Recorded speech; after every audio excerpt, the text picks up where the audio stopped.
So guys, listen, this is a legendary. Can you turn this down a bit? I've got a deep husky voice. Well, a sexy voice. I've got to keep it PG, I've been told. What's PG? Parental guidance. Do I need it? Yeah. Alright then. Anyway, listen guys, it is a legend. He's coming in here today. And I'm telling you, I feel quite honoured and a bit starstruck, to tell you the truth.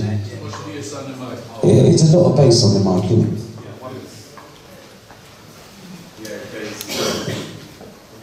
Yeah, all good? Alright, so we're gonna bring him on because 2 hours may not be enough. The amount of history, and I did my prep work, there's too much, even before I was born. So, we're going to try and squeeze him like an orange and get as much as we can out of him because there's too much information. So, hopefully, can I bring him on now, sir? Because I'm excited. Yeah. So, guys, can you give a big round of applause to the legendary Mad Professor? Come on now.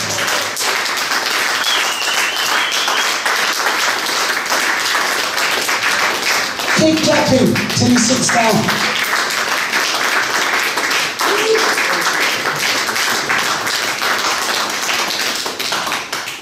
I don't know if it's on. Thank you. Testing. Listen. Good evening. Evening. Thank you. Thank you very much. Thank you for coming, because I've got to tell you, I've seen his schedule. He's on tour, yeah? So when you get him, you've got to just grab him.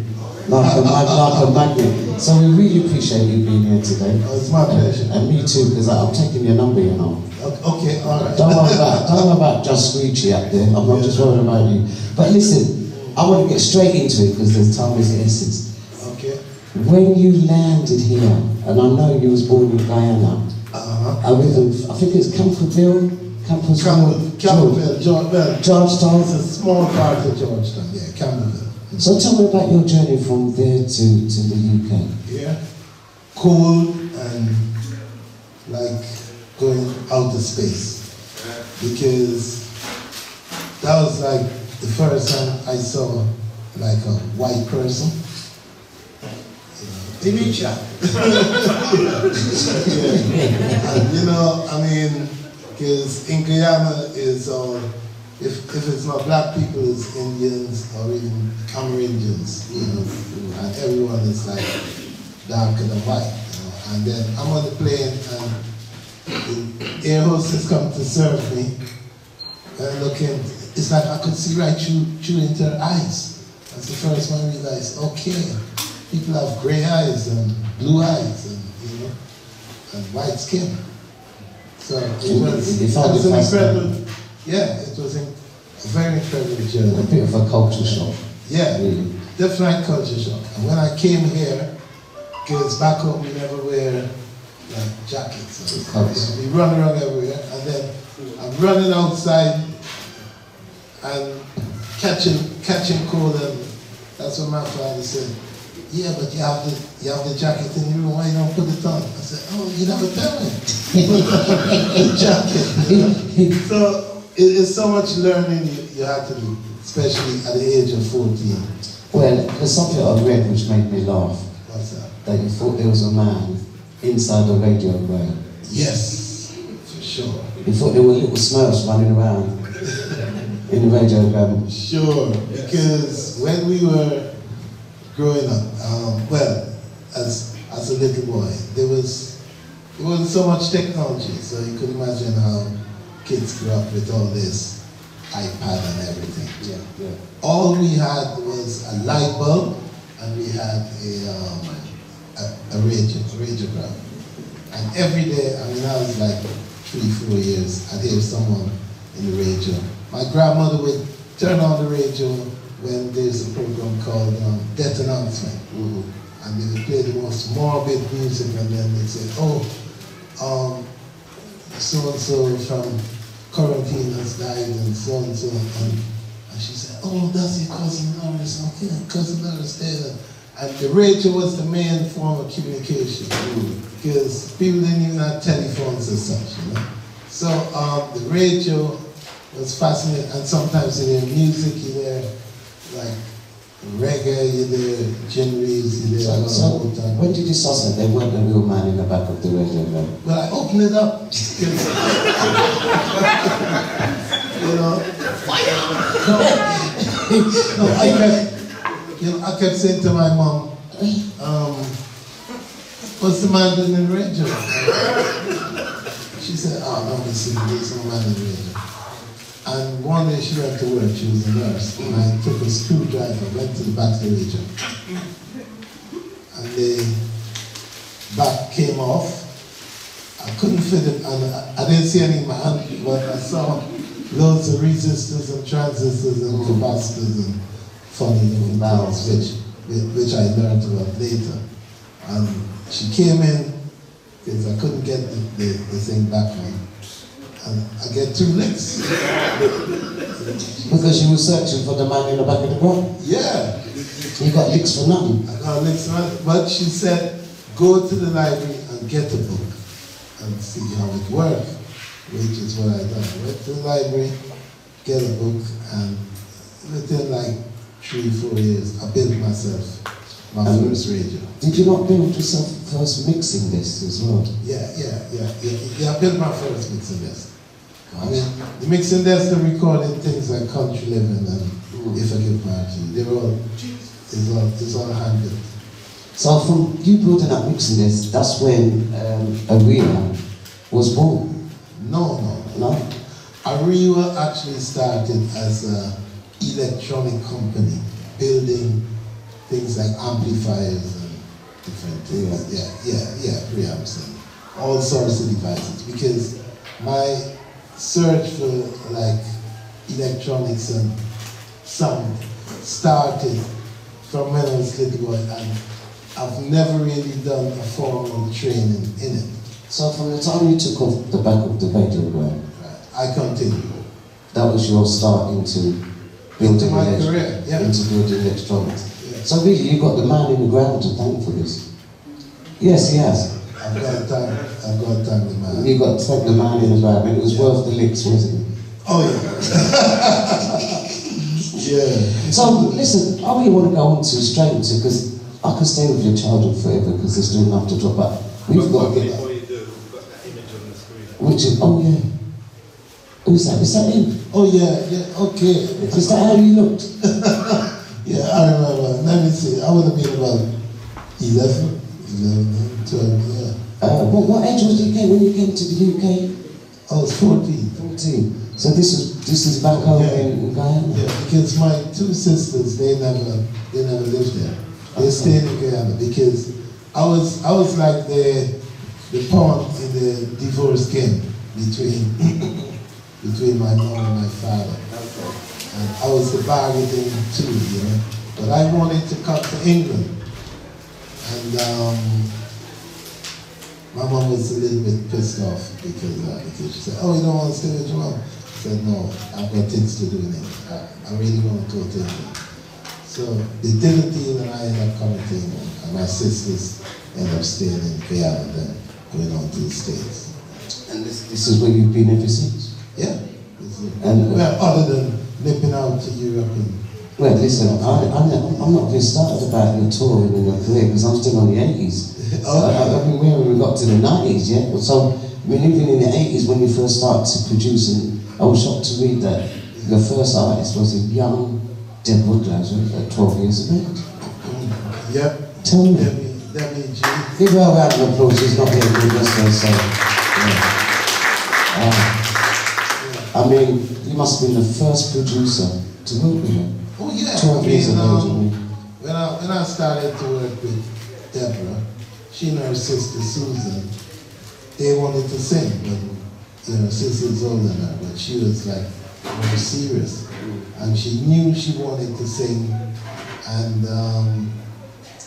like most girls at that time, their favorite singer was like Dennis Williams, right? And everybody wanted to sing like high, like, you know, those notes are free. I just gotta be free, free, free. You keep doing it, we like it. Yeah. And yeah, she she really wanted to be a singer. But she was always like fiercely ambitious. Very, very ambitious. And pushy with it, you know? Yeah, man. So she worked really hard with you in the studio to get stuff.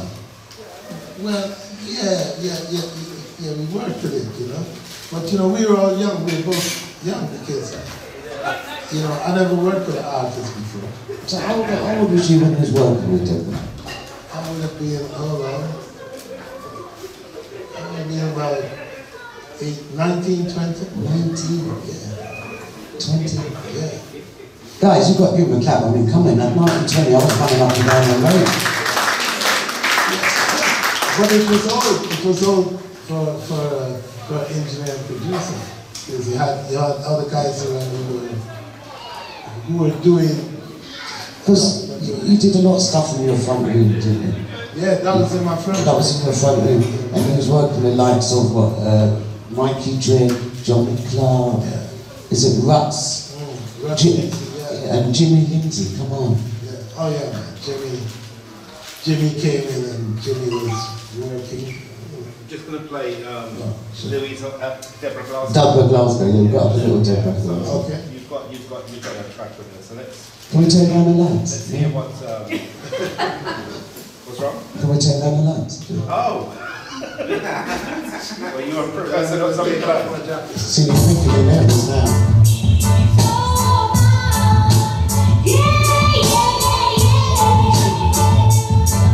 Thank you.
Big tune. Round of applause. Great.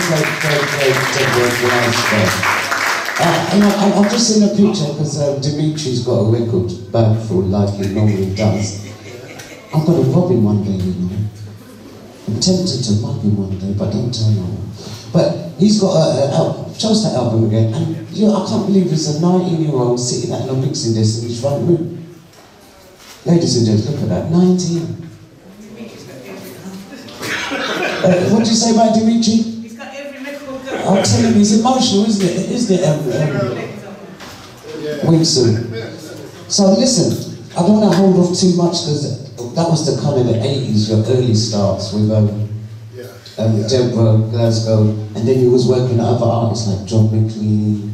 Oh, that's later on. Later 80s, but yeah, 80s, it was really around Johnny Clark, Jimmy Lindsay, and producing. Yeah, man. You know, there was a strong singing presence in the industry. You know, we had some really good singers, and you had to be a good singer to compete with with those guys. Yeah. Because Yeah. people like Johnny Clark, he just like move out to Babylon. Loads of hits.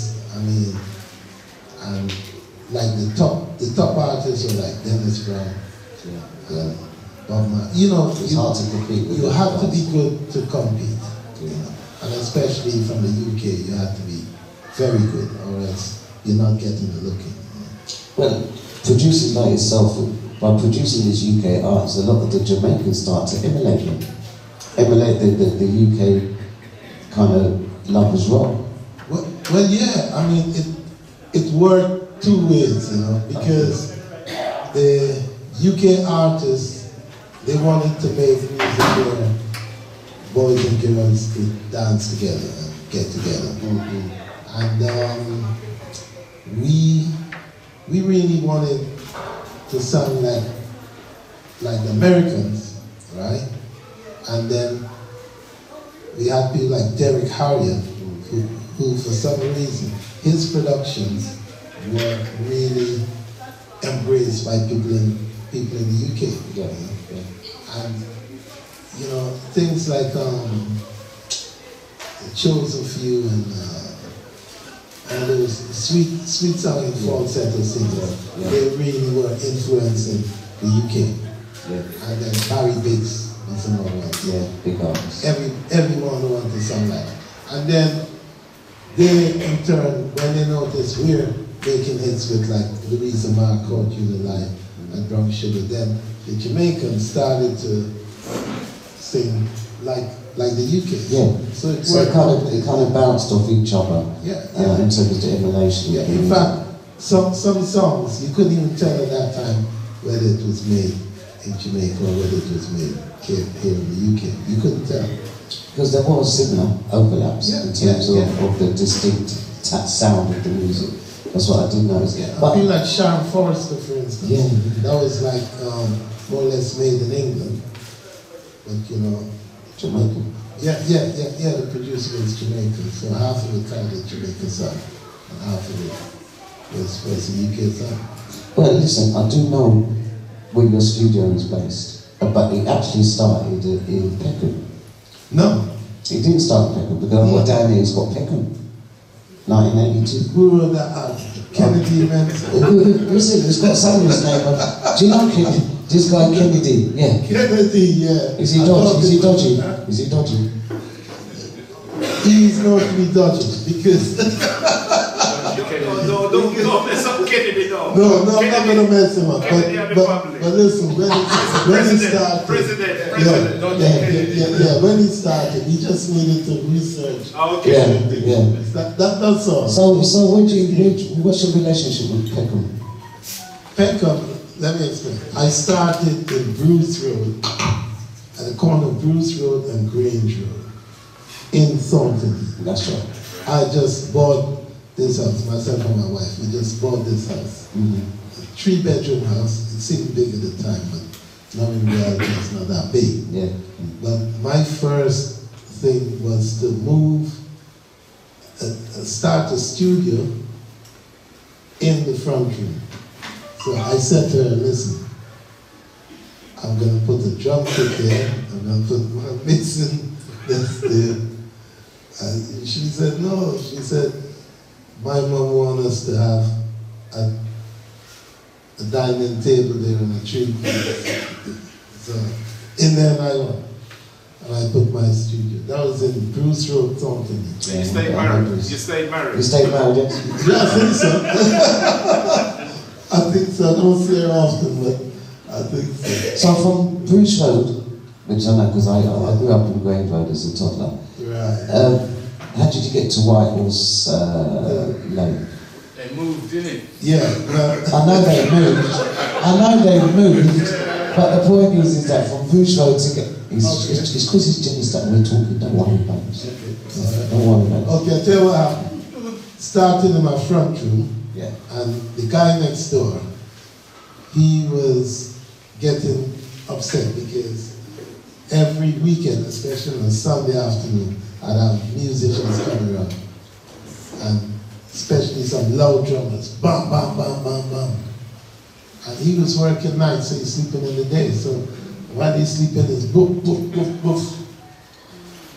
So after a while, he got the council to write me, saying, this is from making noise, you know. So I knew I had to find a studio. By that time, I started to put out records. My first record bombed, and he left me with 1,000 copies that was lying about in the passage at home. So the home wasn't really a home as such. Yeah.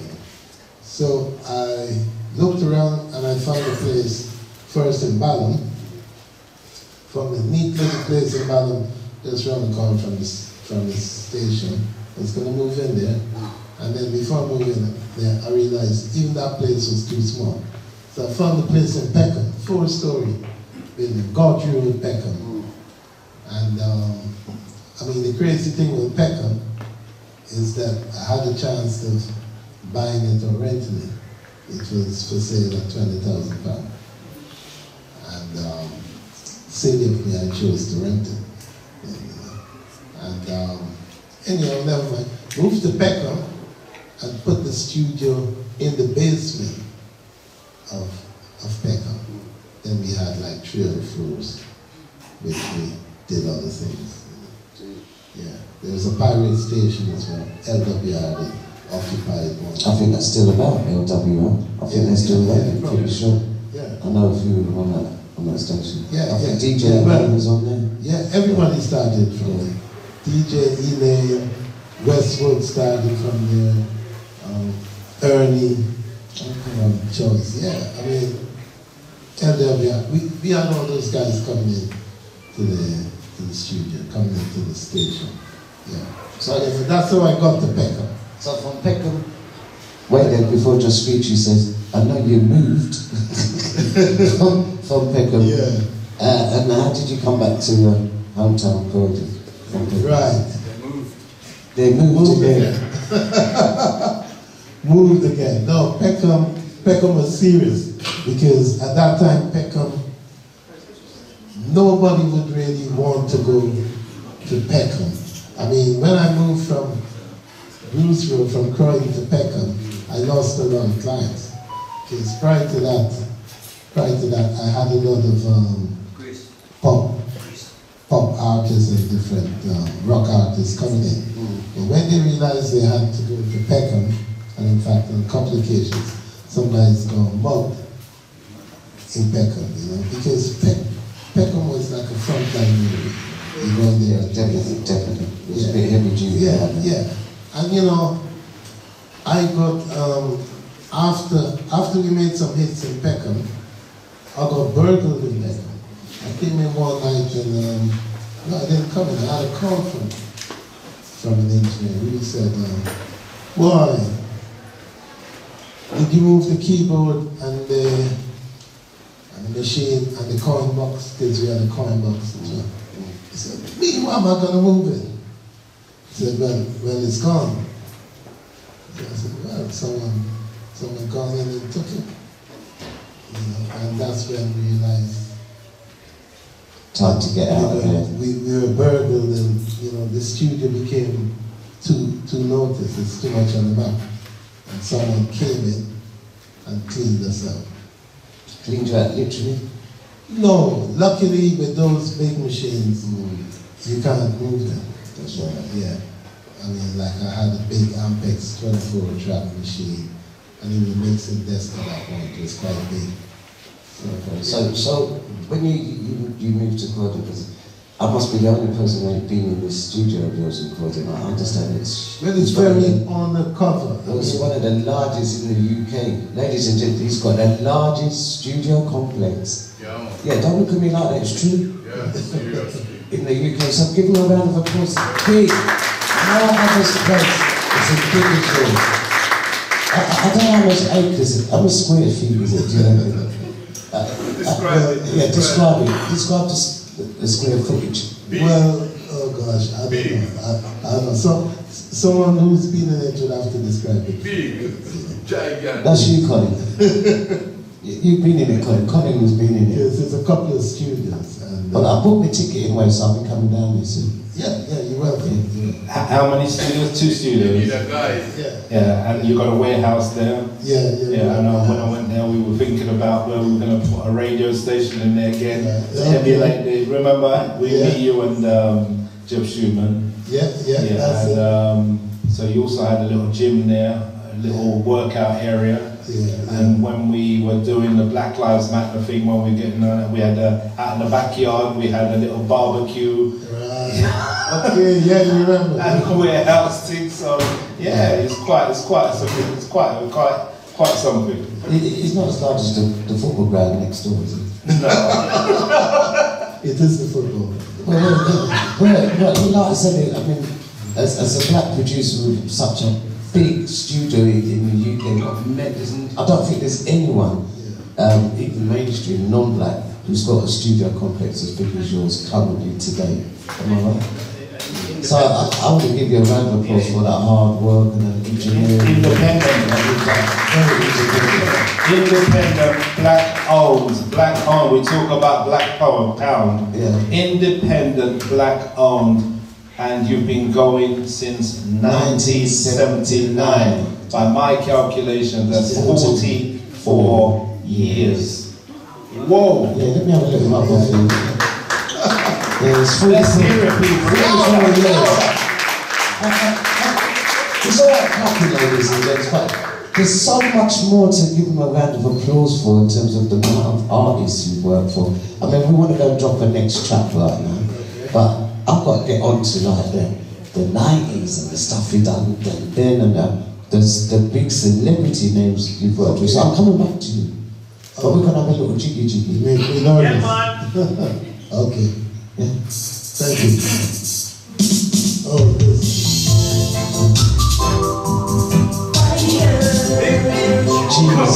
Jeez. Can you start now?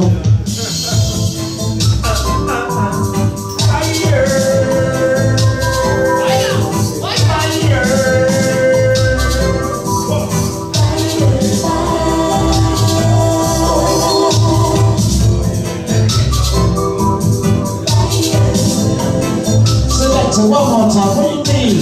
Big tune! I think pull up! Hey, I wanted to go raving, I don't know about you lot.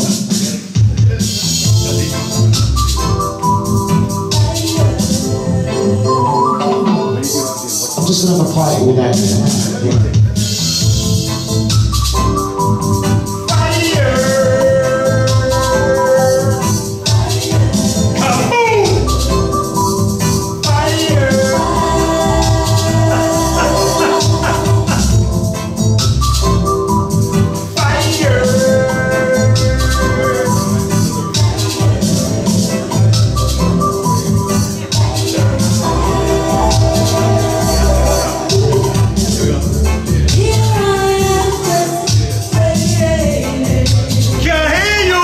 See them singing, they're singing. That's what I'm talking about.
Oh my gosh. Sorry, I just had to have a chicken.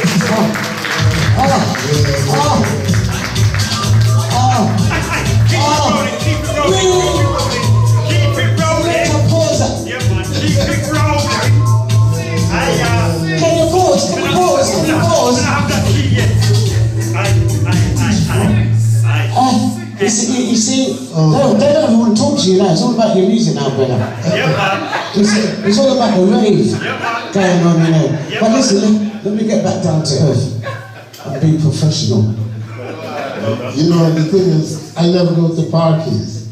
Never? Yeah, at that time I didn't. So I didn't realize the effect it was having on The impact of your productions has made babies, my friend.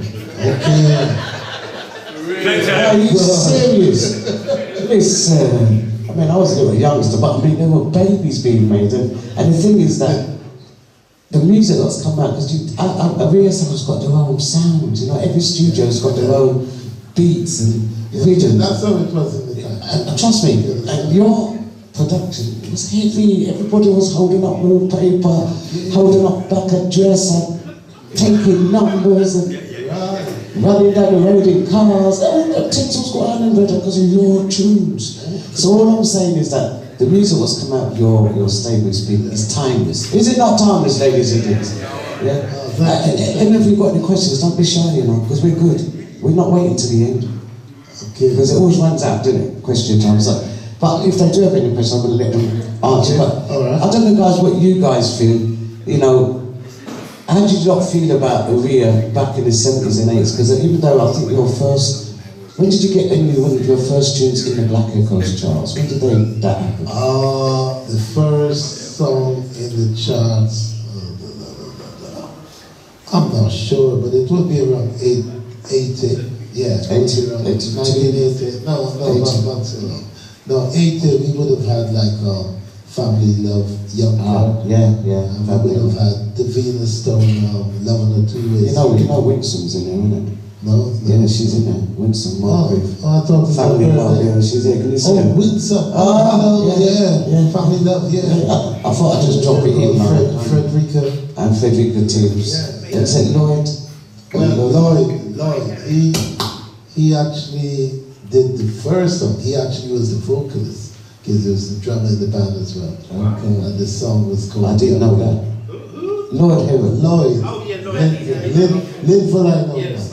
You know, everybody got two names. So I know him as Linville. Yes. And he was singing the song. Young girl, you look so fine. Them say, Yeah, man. Yeah, you can sing along.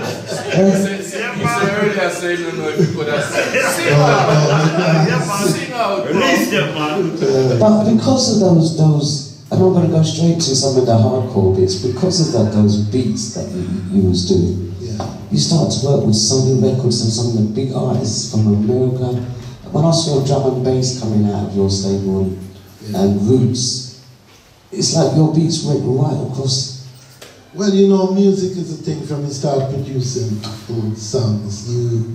You don't produce it for like Croydon or for just Beckham. You don't know where it goes. You That's know? right. That's Like right. once I had an artist call me up and she was a bit angry. And she was swearing. And I said, what's the matter? She said, well, you know, someone in California tell me they heard my record. And I said, yes, so what? She said, yeah, but I just made my record for here. I never made my record for California. You know? It don't make A lot of sense. people don't understand because they make a tune and they think, right, it's gonna just be here. It's just gonna be now.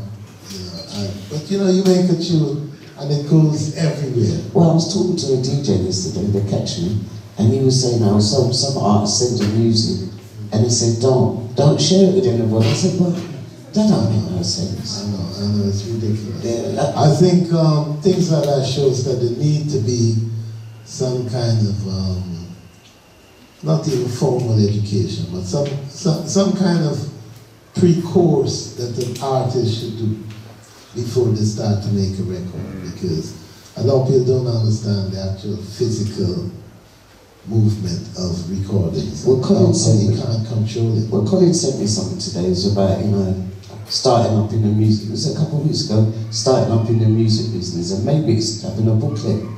I mean, This is necessary because there's a lot of even misunderstandings that happen between producers and artists, you know, and even artists and artists. have you had any of them? Where's my money? Have you had any? I've had a few that. I tried not to say it, I did, but you know. The most funniest one. One of the most Where's my funniest. dough? One of the most funniest ones I've had is in '84 when we were signing Lorna G, when we were in Becca. We said Becca. Yeah. You know Lorna G? Yeah, I know her. She's now a big famous actress. And all. Yeah, we went on to do several records. She had a big hit with us, Got to Find a Way, Girls Don't Go Crazy, Sing Along. You know, she's done. Well, even that track, a lot of Find a Way inspired me, because sometimes you will see like barriers and blockages to get through. And when she played that track, I said, yeah, it's true, you know, I've got to find a way. And ever since then, I've done plan A, plan B, plan C, and plan D. Right. Because there's got to be a way out, a solution for Got us. to be a way. Yeah. No, it's What got some professor, positive my professor, attributes. gotta find a way. We can't just slide over that tune. It's true, it's true. We can't just slide over that tune like that. I will find it. That's why I wanted to know whether it was one of yours. Okay. Yes, so it's one of yours. Okay. And we're gonna drop that tune. So you keep talking. Now we know it's yours. One of yours. Then talk about how that came about. Yeah, because seriously. it was a big track. I mean, you're sitting there, and I don't believe, because you're so casual and cool, but I don't think you believe how big some of these music that's come about, how big they are to bring of us. How many of you lot in there feel the music that's come out of this man's studio? Now, come on, put your hands up, let me see. Sorry, CB, what is Yes, my professor? Give him the mic. You know, sir, right? This is just squeegee, yeah. The first time I hear about you, right, was when I joined Coxon, Sir Coxon, Okay. right? And it's Black Dread. Me here called Mad Professor. I said, "Squeegee, man, you're mad professor." I'm not telling you the truth, crowd of people. When you say Mad Professor, what do I think about? Mad Professor, mad, you mad, And then we start hear some tune. Okay. I said, okay, the man, they mad for real. No, serious. So it's a big respect. Yeah. May I show you because I say, me the pan song from 1970 mash. Okay. And I joined Coxon 81. Okay, right. I'm going to start hear about you. So, crowd of people. Big respect. Mad Professor. And I'm mad. Teach them. Well, no, we ain't. That we there. Alright. Thank you. Colin. Colin, take this to me. Let's go. Oh, we want that one here. I've got pressure. Yeah,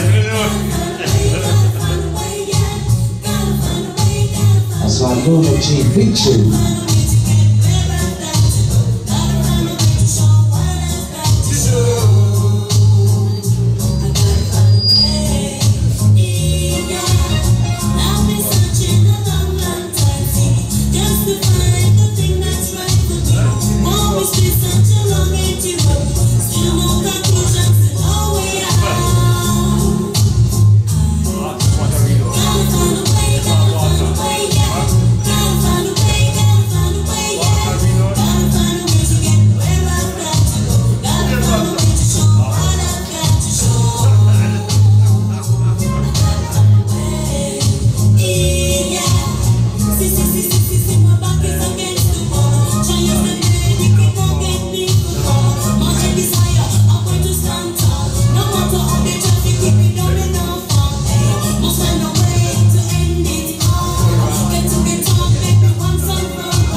That's Lola G.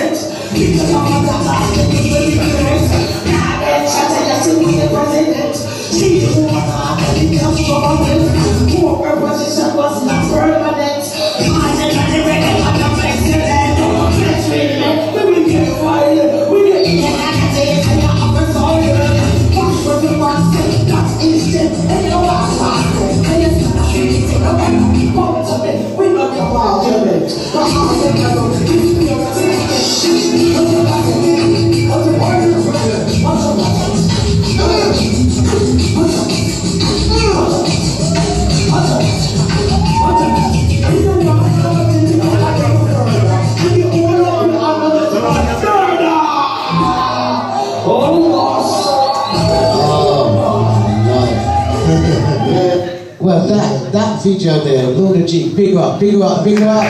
Aye. That was a month ago. Yeah, because she's That was a month ago in San Jose, in Costa Rica. We went to Costa Rica, myself and her, and we performed. yeah, because yours, because Too much rum. no, he just didn't want it to link up with it, you know, he didn't want it to link in. All right. I'm trying to keep it clean, you know, but it's the way they're coming at me, you know. But like I said, that was a tour, recent tour, and you're still working with some of the veterans. Yeah, I mean, yeah, man. Most of the artists we work with back then, we still have some communication. We still go out on gigs and do things. and you're still paying them, yeah. Oh yeah. No, I have to ask because I mean, they could pay me too. well, listen, the biggest argument since we've been attending these exhibitions and the Windrush thing is that a lot of the artists was not getting, you know, the due rights by some. I don't want to generalise it by some producers. No. There is a misunderstanding. There's a big misunderstanding in the industry between producer and artist about who should get paid, when they should get paid, and how much. And this is something needs to be clarified because the producer on one hand could become very guilty about earning, but the first thing you have to remember to make a record happen is the compressor. Yeah, I think. Dodgy battery, don't worry. No, That's the compressor. That's the compressor. You're right. Yeah, you could do it. Yeah. The first thing you have to do is to understand to get a song to happen, it needs finance. Even if it's the BBC playing it, they just don't play tunes because it's a good tune. A lot of time you have to pay a plugger. And what the plugger does, I don't know. Other than giving it to a BBC DJ, like say Westwood or whoever, and they tell them, play this tune for me, I'll fix you up with something. And they play the tune. It could be the best tune in the world. It's not getting played unless something passes. Whether it's money, sometimes it don't have to be money. It can be like Jimmy Savile, it wasn't money. So that's the first thing. So you could have a good record. I mean, you take for instance a song like Country Living. Come on. We paid a guy, I'm not going to name him now, we paid him 3 times £3,000 in 1985, right? That was big money. Big money in 85. We paid him. And you tell me, every day they'll say, oh, Tony Blackburn's going to play the tune tomorrow. Tomorrow come, no play. Then he said, oh, he was going to play, but his producer for the show dropped it. and you would be paying and paying just to get things played. Because in those days, one play on Radio 1, and you could sell 50,000. That's right. Right? And they were denying us that. And now I see that they're playing all kind of foolish things, right? And yet, still, we not getting played out of reggae, right? They play Afro beats, they play all kind of noise with people who can't sing. But ours, that's true. Still, when I say outside, I just don't mean Ariba, I mean in general, doesn't get played. And because of that, there's a misunderstanding with the artist and the producer. The artists think that the producer's making a lot of money, and the producer feel guilty, right? But he can't pay the artist because he's making nothing. He's caught up. Normally, the way it used to be, you have to sell about 3,000 records before you start to make back. You make back your pressing, make back your sleeves, your mastering. It's depending on the units you sell. I remember that. Yeah, but you need, first of all, you need to make back by rights. You need to make back. Could I ask a question, please? Yes, of course you can. We're cool guys. I'm sorry, I don't mean to keep interrupting. No, it's cool. No, we're all in this. That's why I'm in the music industry. No, we're all in it. Yeah. Is that the same with like PRS? Because No, totally. I've been signed to PRS since 83. Since 83 till this day. And I still get my royalties every 4 months, quarterly, whatever it goes, and publishing. Yeah, every 3 months. Right? So I used to tell, well I still do, tell a lot of artists, no matter who you record for, make sure the tune is registered. Because if you play, it will add up. Right. Yeah? And if you put PRS, they do look after their members. Well, yeah, well, it's not the same thing, but it's a part of the thing. And at this stage, we a should lot get of it artists think that they just have to do shows to get their money. But you don't always, because in the pandemic, a lot of people were saying, street cheer, and I say a lot of people crying and not doing nothing. I said, Well, PRS, remember, it means Performing Rights Society. Yeah. And this is for people who write songs. If you don't write a song, or if you do a cover song, you aren't gonna, PRS, it doesn't matter. You wouldn't see it. No, I see. No, I don't know. I see, because they took my tune and went national, right? Yeah, but you wrote your tune. If you write, You're a writer. Yeah, but not if you everybody don't write, writes tune. you still get, because as an artist, you Not sing. PRS. No, not the cover. It's not your track. No, you wouldn't get it. PPL you will So I get. get all of them. I get all of them. Yeah, because you wrote the song you get on. But PPL I get is CPL. only, yeah. Right? PPL, And everybody will if get. if I go abroad, because I was abroad on tour for three years. Sorry, I'm sorry. For nearly 5 years, I was abroad on tour. Right.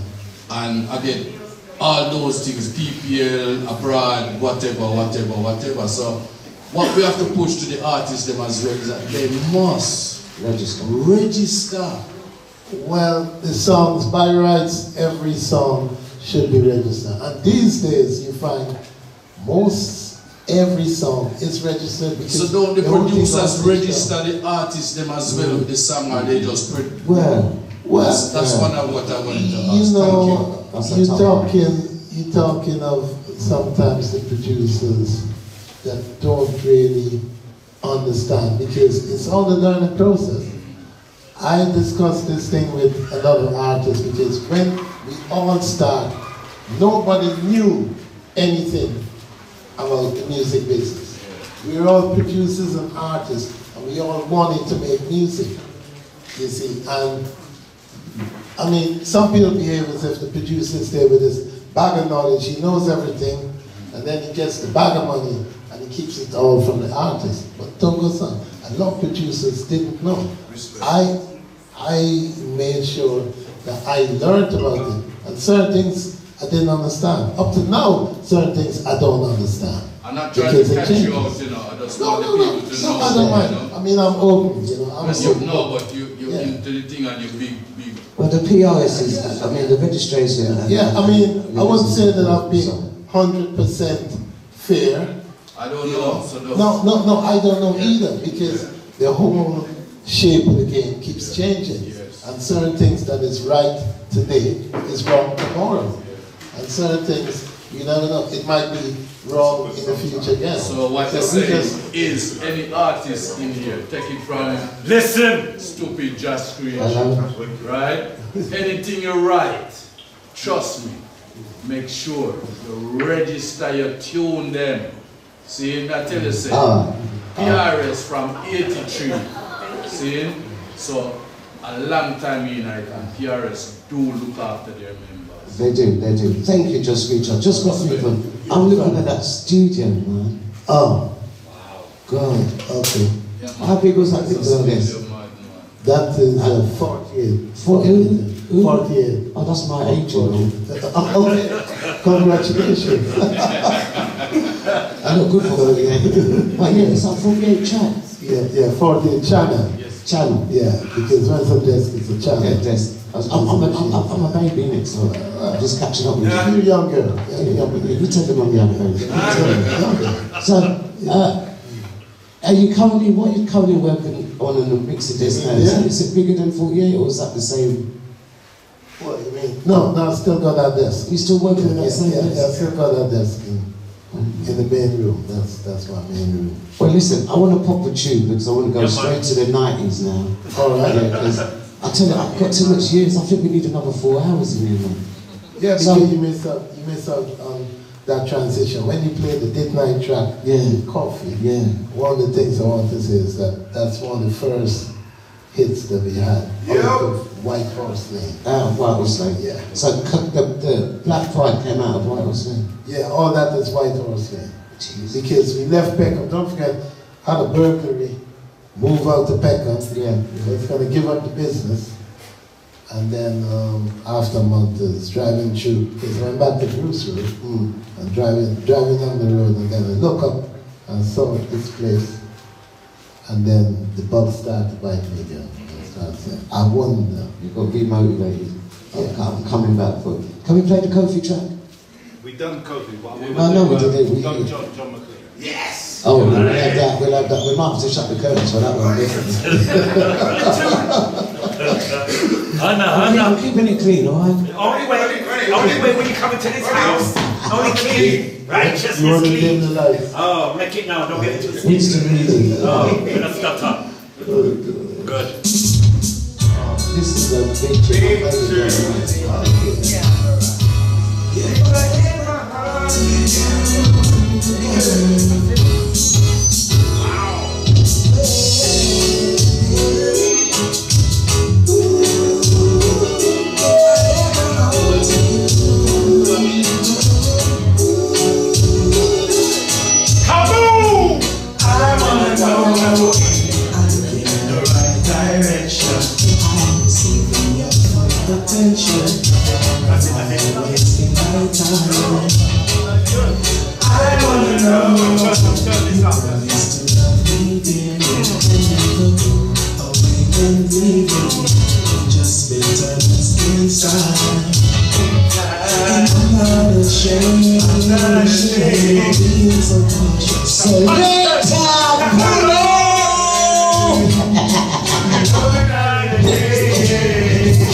karaoke in there.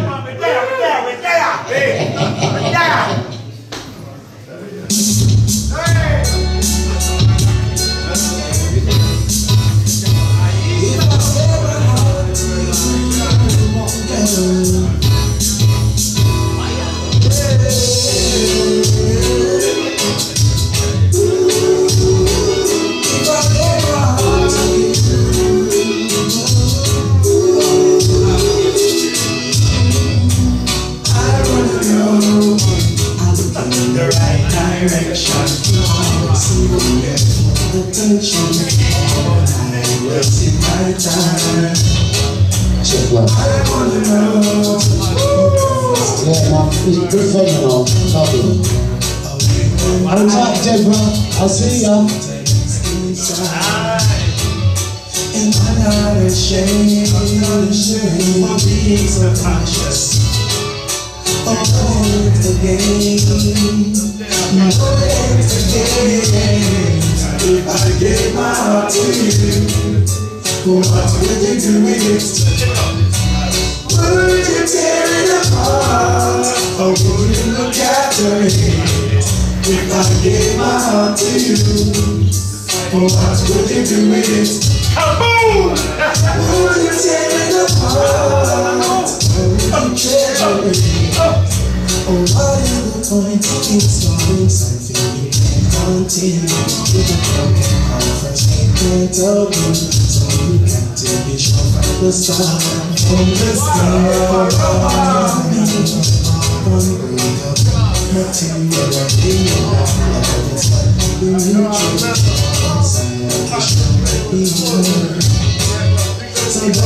I'm very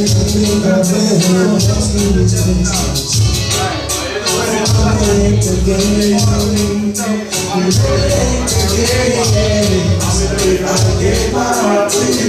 Jeez. What would you do with it? Would you tear it apart, or would you look after it? If I gave my heart to you, what would you do with it? Would you tear it apart, or would you treasure it?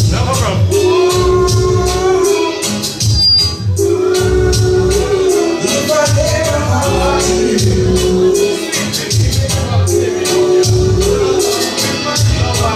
then I could just show like what you said. So Oh, it's not so funny. Boom!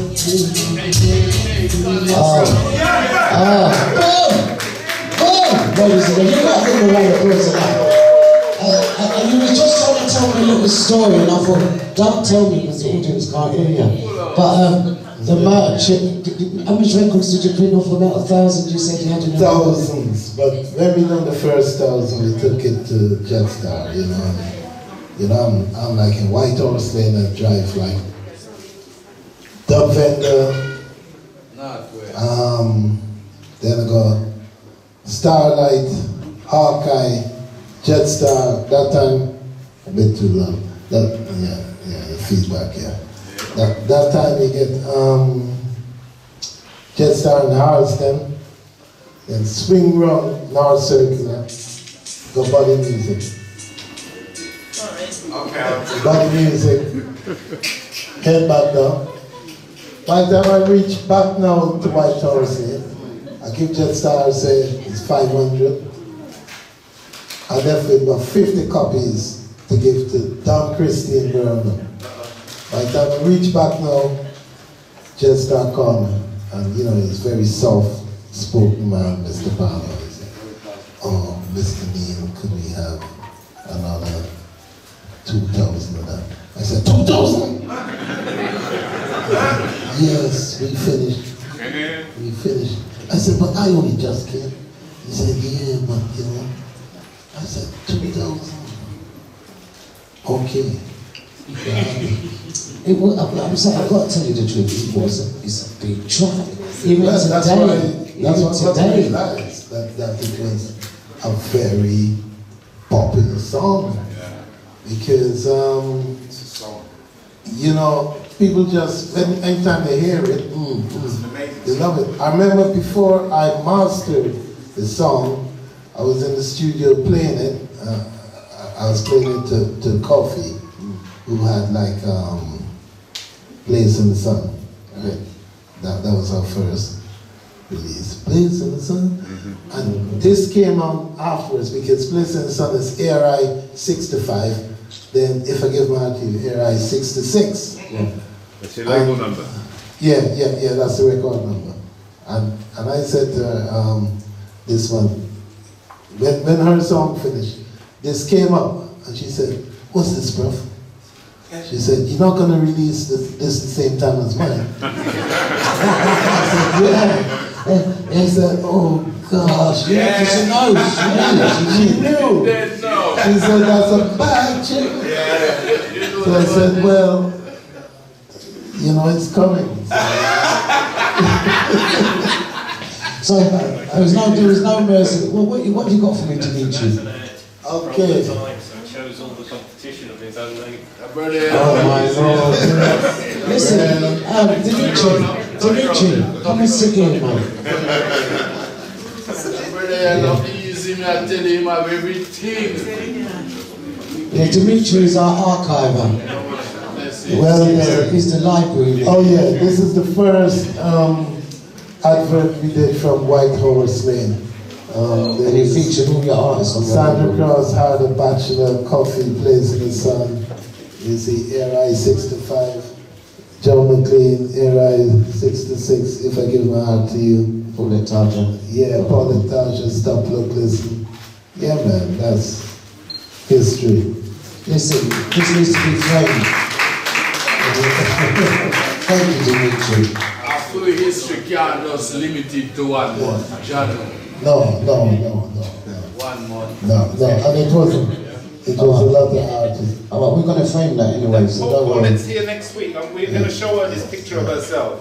Actually, get a copy and we blow it up for her. Yeah. Let her remind her of her child. But listen, as much as we want to ramp and play with her, yeah, so. You probably know, Professor, but you know Kofi, Jamaican Kofi. Yeah. Wait there, give her the mic, so we can hear you. We can't hear you, man. We can't hear you. Yeah, you know Jamaican Kofi, she did a version of If I Give My Heart to You as well, it was wicked. Right. Yeah, last year on one of her tours. Right, okay. Oh, we've got to check that out. Like Professor, we've got to check that out together. Well, when I heard that, you know, because these days, especially as a major, they do contact you. But before we go to where did the name Mad Professor come from? Well, you got to go back to when I was a little boy building the first radios. And so, and then the kids around, they'd want to play football and want to play cricket. Yeah. Who don't want to be, can I want to be like whoever, you know? Clive Lloyd. Okay, yeah. So they'd say, come and join us and play cricket. And I said, no. And I'll be there with my electronics, my soldering and putting my thing together. So that's when they say, okay, leave him alone. He's a mad professor. Oh, so that's how you got the nickname. Because I thought you was like off key or something yourself. That happens sometimes. Because behind your music there's a method behind the madness. That's what I always say. And sometimes the mad you are, the more creative. Bless you. All professor mad. Yeah. All the professor they mad. Just reaching. I tell you, all professors are mad. Hey, you got a double actor. He's mad and all. Yeah, he's a madman too. Because all artists are mad too. Mad bad. You know, I've been told I'm a bit off key, but Professor, that's it. You're mad because you are the way you do and where you do from when you do to now. You have to be a mad professor. Yeah. Listen, I still ain't got. I'm still going through it. Just reaching. Never give up. I'm still trying to go through the years. Bear with me. I'm still on the 80s. I haven't got to the 90s. You're not going to finish for now if you have I tell you, call him back. Call him I'm not back. saying nothing about my bottom lip. You have to Hey, pick keep him the back. bottom if I keep it moving. I'm stressing here. Right. But listen, what I really have to go back and try and get to the 90s, because if I stay in the 80s, I'm never going to leave you. Okay. In it. Yes. But in the 90s now, Okay. your work just preceded you. All of a sudden you're working with the big artists, Massive Attack, Beastie Boys, Sade, Depeche Mode. The Boom, and then you're working with Sony Music, EMI, Arista, Warner, but I mean, come on, man. You don't think about it, you know. I'm emotional. You just do what you gotta do. I mean, Yeah, but what was it like in the moving from where you was in the 80s to where you went to the 90s? What was that transition like?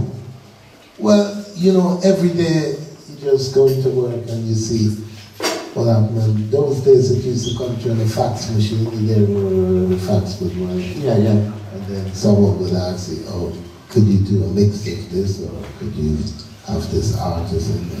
So, what I want to know is how they managed to recognise your music from, because Sydney was coming from the reggae fraternity. How did they all of a sudden recognise that you've got the beats, you've got the like I said before, versatility? when you make a record, sometimes you might only sell even 100 records. You don't know how many millions of people going to hear those hundreds of records. So you don't know. Someone, say in Tokyo or Osaka, could listen to this record and say, well, you know, I'd like this guy to work on this song. So, you know, even though sometimes you don't get the international sales and the millions of sales, it could reach millions of people.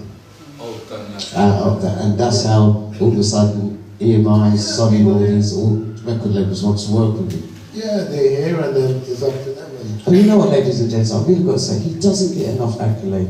I really want you to give him a round of applause to work with all these big actors, top names. This is crazy. Some people could only dream about getting that working with and working with these brilliant artists outside of working with your locals, then you're working with the internationals. But people could only dream about that. Well, I would say you don't dream about it, you just do what you have to do. And it will come, you know. I mean, from people around who like what you do, you know, it's gonna come. It's like people calling you for shows, you know. A guy called me the other day to say, I want you to come to New Zealand and come and do a show. I mean, I didn't have to go to him and say, I want to go to New Zealand. You know, I sit there and he send an email, no fax these days. It's nice when they call you though. We're not big show. I'll stop begging a long time ago, but it's nice when they call you and say, listen, we'd like you to come here, we'd like you to come. And because you're once they call you, you're in a position to negotiate. When you call them, you can't negotiate. When you call them, you just have to go along with what they want to offer you. So you're saying to them, I want my money. You know your worth, man. We're still on the money tick, man. You know your worth. Well, you gotta be paid. I mean, it's only fair that people be paid for it. Listen, I looked at the schedule, and you start your tour. Is it November this year? Well, I'm always touring. I'm always on the road. Well, I mean, can't you show me the schedule? Because I said, oh, I want to interview. Oh, there it is. Yeah, and I wanted to interview, and he said, boy, Smurf, you'd be lucky to get him for 5 minutes. And I thought I saw a space in May that I could kidnap him, but I think that's even gone now. May's probably gone now. It's gone. It was available. There was a day in May it was available, but you start in March, and then you're not going to finish. Well, no, it didn't start in March. That's when we spoke. Is that when me and you spoke? No, that's when me and Proof spoke. Man, they are Brazil before that, man. Mate, I mean, yeah, big time. because do you also DJ and select music as well as just? Or you Well, my show is a kind of DJ show, but it's not a DJ show. What I do, I rebuild the studio on the stage. Okay. And then mix and piss about on the stage. Live mixing. So you do home from home kind of? Yeah. So you're taking it. I'm at home when I'm on stage. Yeah. Jesus. You're a dub master. Dub master. Hey, people love a dub around here. And I press some buttons and... Can I just ask a question? Sure. Are there many other producers to do what you do on stage? Yeah. I think there's a lot of guys now doing it. There's a lot of guys trying it. Yeah. But when you started out, the first time you went on stage, sorry if I can ask, was anyone else doing that? No. Because don't forget to recreate a studio on stage at that point, you needed a lot of equipment. Yeah. You needed big equipment, and you needed to have the engineering and the production facility that understand what you're doing. The first time I went to LA to do such a show, I was told by the so-called experts in the venue that it can't be done. I said, I want to put the mixing desk on the stage and I'm gonna get my machine and run it through and mix it. They said it can't be done because the output is gonna be too much for mixing this. Right? And that was back in 94, 95. And then I came back like 3 years later. And so all these white American guys tried to do the same thing. That's what happens. People do start to copy. When you set a trend and you're the first, people teachings or plagiarism, one of the two. I'll call it plagiarism myself. But listen, I just want to talk about the vast catalogue and the people we worked with, because even Lee, Tony Scratch, the Upsetters that you've worked with over the years, Maccabee you're still doing current works with now. I see your goodies. I don't know if I want to give them back to you. Okay, alright. But, alright. Yeah, he's done some work, Channel 1. I mean, these are the current stuff that you've currently done. Maccabee, this is brand new. And Channel 1. Channel 1, yeah. I mean, they're at Brixton Electric next week. We have the Channel 1. Yeah. And this is the album, 2018 Rhythm Series. That's rhythms. This is where we make rhythms every year, different rhythms, and we put it out to artists to write and sing. And you've got a little young blood who's going to take over from you eventually. Steve Noble, he's the one running it. His name is Joe, is he? Yeah, Joe? That's Joe, yeah. So tell me about what's Joe going to, how's he going to take over? One minute, before you go on to Joe. Mad Professor, you didn't bring those vinyls to take home with you, did you? No, of course he didn't. Right, so I'm going to... That's why he only brought one. So I'm going to... A lucky member of the audience can win one of those. So you pick which one, or they can pick which one. Can you tell us where Mad Professor's first studio was? Just the area. Area. Yeah, just two. Go in.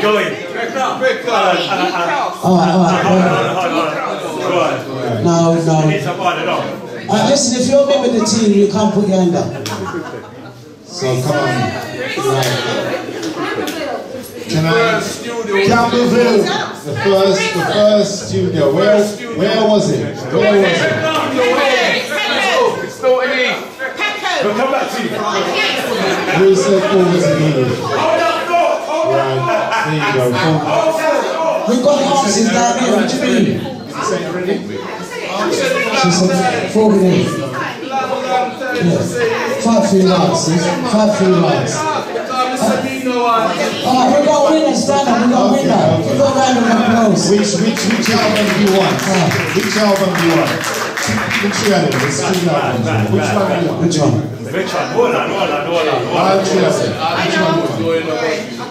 Really? Come on. Really?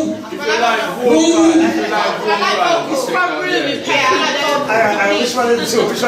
This is the winner. Oh, this is the winner. Okay. I'm just... No, that's just rhythms, it's not vocals. Right. That's just rhythms. If you don't want to give it to ladies first.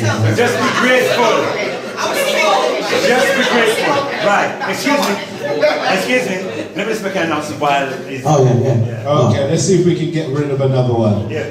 We're going to get rid of another one, but before we get rid of another one... The next question. Okay. Where was he born in Guyana?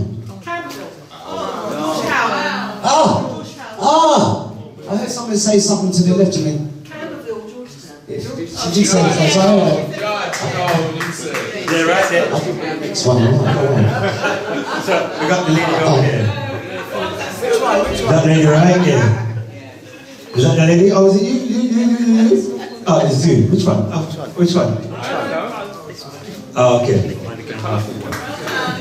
Well done, congratulations. Can I just make a quick announcement, Colin? Yes, you can, go ahead. Yes, also, just a quick announcement. Thank you again, you wonderful, amazing people. For those that would like to use the public toilets, Professor there, or take a seat. For all those who would like to use the toilet, when you come out here, it is to your right. You come out, take a right, straight down to the end, and then you take another right. That is the public toilet. Yeah, but we're going to reload. Yes, but use the special VIP. Also, we have products. Over on that side of the corner there, we have one of our t-shirts, £20, one of our hoodies, £30, we don't have no tote bags today. Please bear with us. Also, we have our wonderful t-shirts. So please purchase our t-shirts. Support the cause. The black pound, the white pound, every pound is a pound. You understand? Money, money, money, money, money. But it's a good cause. And fundamentally, we have our patties and our drinks. Okay. Thank you. One more album. Cheers. Vinyl. This is vinyl, you know. I've got a question. Okay, go ahead. I've got a question. How long? I like your ears stretching up the back there. How long? 44 years. Shut up!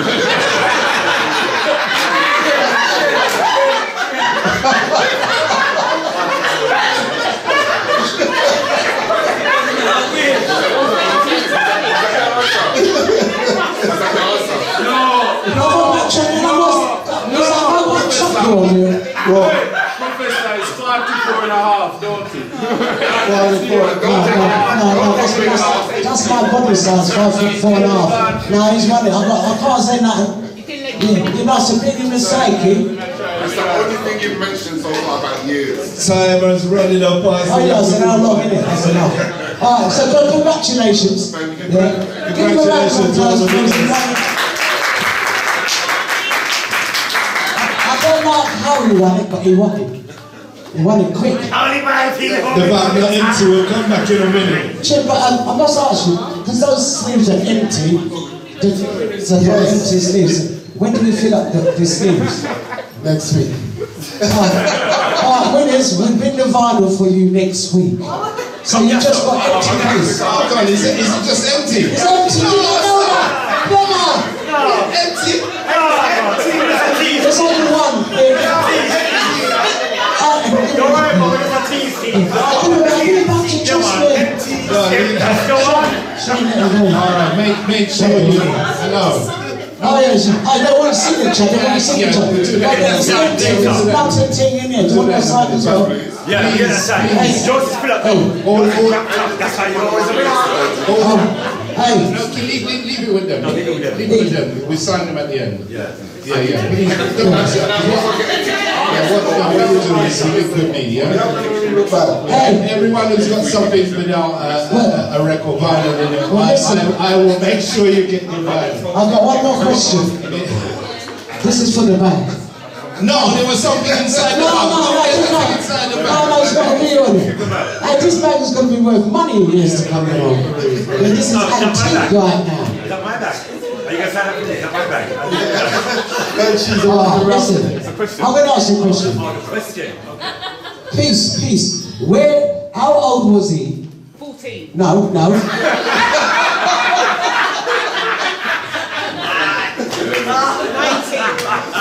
How old was he when you first produced Overcast? 22. 16. 19. Congratulations, you just stand on there now.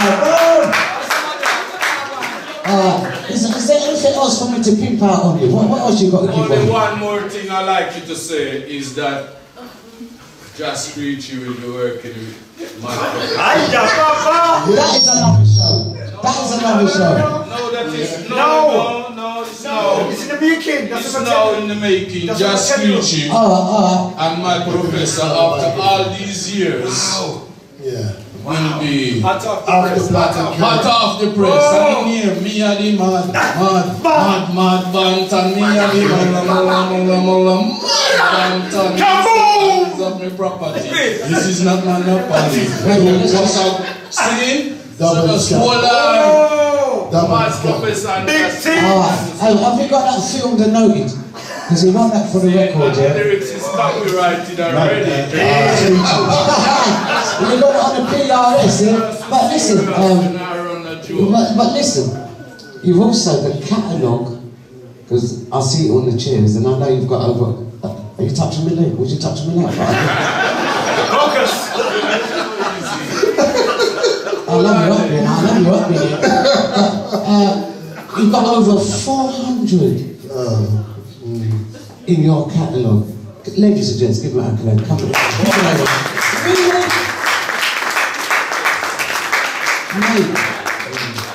I mean, can people still get all these tracks on download and streaming? Everything. You could say 98%. What about the 2%? What's wrong? But at least 98% of the music they can get. So you lot got this catalogue on your chairs. please, ladies and gents, put your black money where your black mouth is. That's my attitude. I've been like that for a while, yeah. No, but it's true. People love talk. Yeah. So please try to support, because this thing's going to have a few more years because you're a young new protege. Can I talk about no new protege? It's been. Can I talk about his son? No. At the end. Joe, I can talk about it. We're still in Mad Professor Land. Yeah, Mad Professor Land. We've got Mad Professor number 2. Play something that we need it. We just.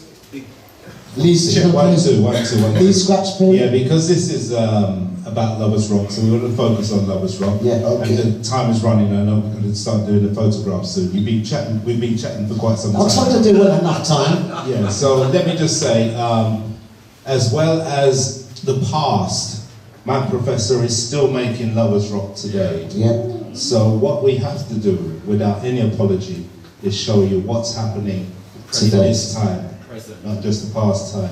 Because he's done some stuff with Shardell Road recently. Yeah, so this is Dubphonics and Armara, this track, When You Get Right Down to It. Now, you know I love this track to death.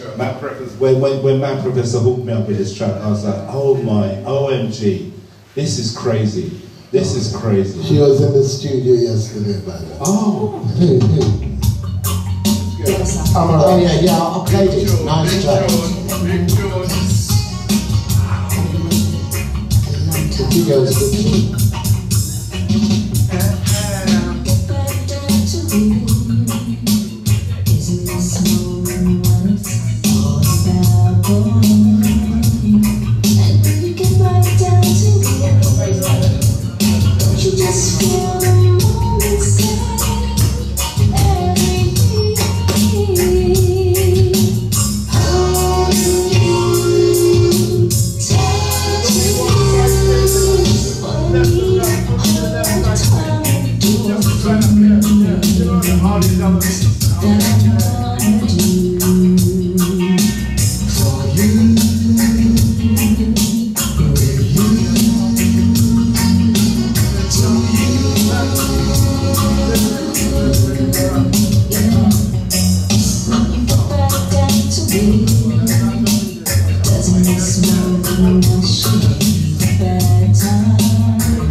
Sleeping around here, what a wicked production.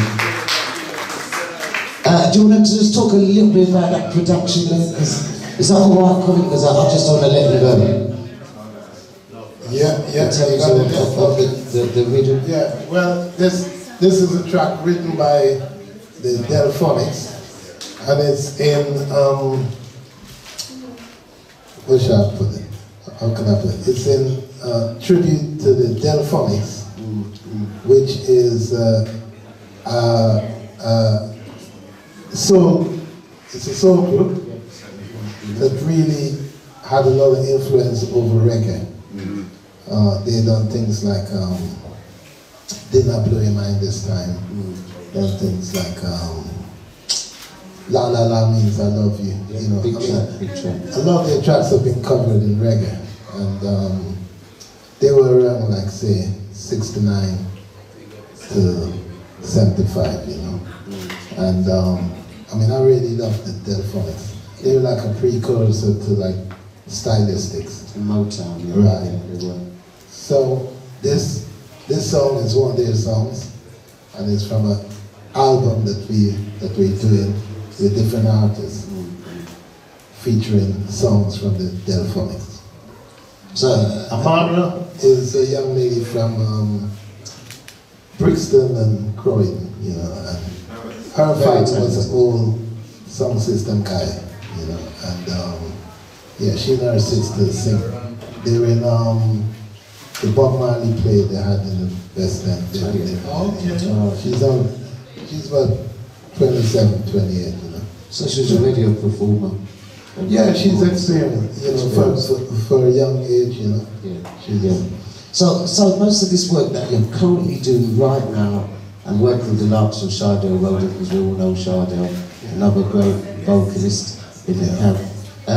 I mean, today, is your son working with you on these projects? Oh yeah, well I mean, most of the time I'm giving him the donkey work to do. He's actually doing a lot of the day-to-day running and even run the label. I mean, my thing is really to travel and to relax and take it easy. Well, I don't know if you're relaxing, because you've seen your schedule. That doesn't really look like relaxing to me. No, but I make sure I get a couple of days off. Well, I've seen you've got the 6th and the 7th in November. That's about it. That's all I've seen. Okay. You are the look. I'm honest. I only got 2 days off, and I think on the 5th. On the 5th, you were in Neze City. Right. So you got a day. Yeah, you got about a day and a bit off. Okay. I'll have to check that out. If I was your wife, I would have divorced you a long time. Yeah. I would have got rid of you. Well, I don't see him all year. The money good. I don't care about no money, like the company. You know us women, we like the company more than money, yeah? But listen, David, but we're going to go to... We're going to play Shardell Weldon. Okay. Another current artist, just so we can just see what you're doing now. So this was during the lockdown period. Right. I remember coming to your studio, and you guys were just going off to shoot the video. No, we were having a meeting. And then you went off to shoot the video, and when I saw the video, I was like, oh, because Zena Banks. Okay, Zena Banks was in the video. Okay. No, she came to the studio as well. I don't know what you guys were all going off to the hotel, but when I saw this, it was like, yeah, amazing. All right. You get the money in trouble in Hotel. Me never said nothing about hotel fee. One track. Big it. You can watch how you're talking there, you know, don't you? Oh yeah, I played this track. I remember it. You know, I haven't seen this video. I haven't seen it.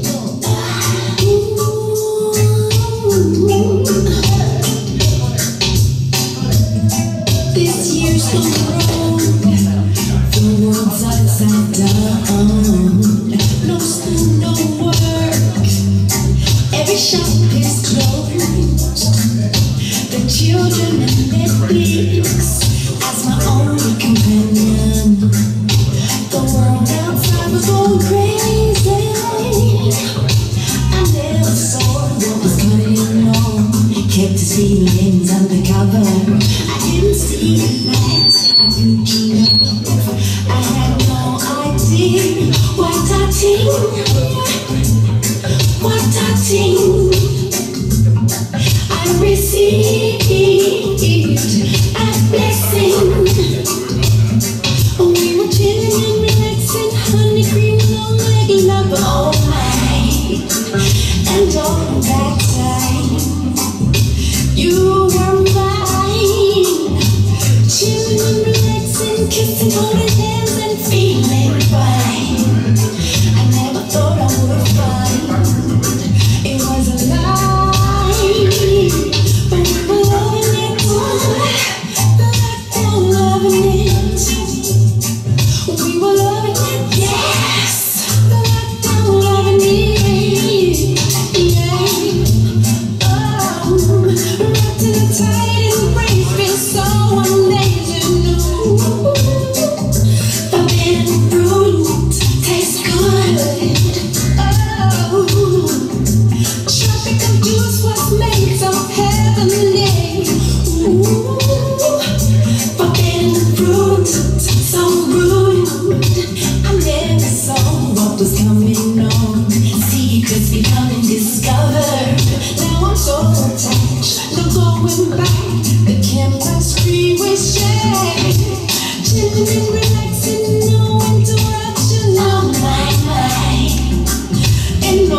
Chardonnay rosé.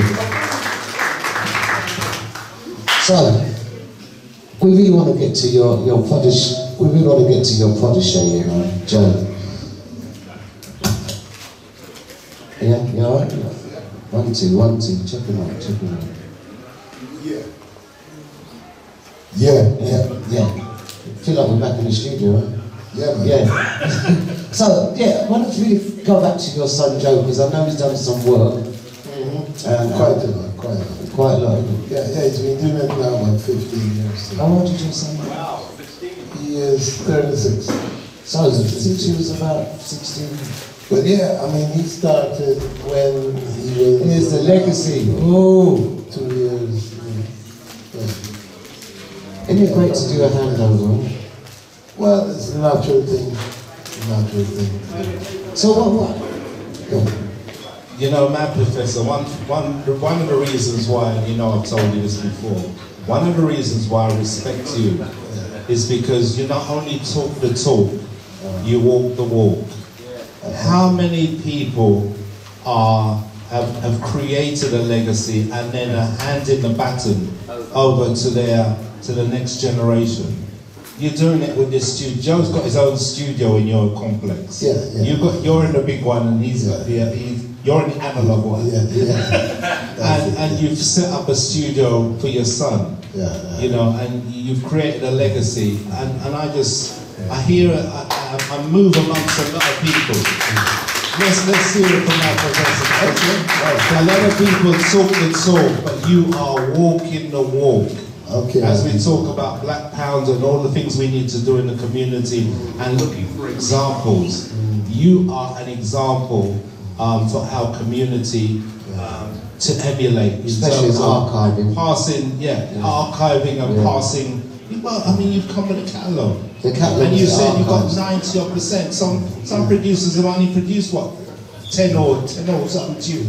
They can't even show me the archive. But what you said, he's got 98% of these music. He's got you can download it, you can access it. Absolutely. Where a lot of other artists, it's not so easy to access their music. So again, alongside Colin, I want to say thank you. Okay, thank you. And I think we should all say hello at the back there. Big up yourselves. And you know what? We're on a real talk thing right now. Yeah. Now, ladies and gentlemen, this is the 1970s Lovers Rock UK exhibition, and this is a 1970s tour. Mad Professor started in 1979, but the artists that are featured on the wall, he didn't produce any of them. So in your time, you were learning from these guys. Yeah. But the problem what we have, and the reason why you're here, is because they haven't come here. You have come here. Any question that's been thrown at you, you've been prepared to answer. Okay? Now, Lady Smurf is all about the money, and one thing we've learned through this, seriously, it's not that bad. One thing we've learned through this process is lots of artists didn't get their money. Okay? They didn't get paid. Now, people have had disputes, and you shared things privately with me in terms of receipts and whatever. When people are telling me things, you show me the evidence. This exhibition is evidence-based. Okay, so when people come to me with claims, I say, show me the evidence. Okay? Show me the evidence. I don't want the bar talk. I don't want the faded memory. Show me the evidence. Yeah, I've got the evidence. She just walked in the door. Lana, you can't just come in there.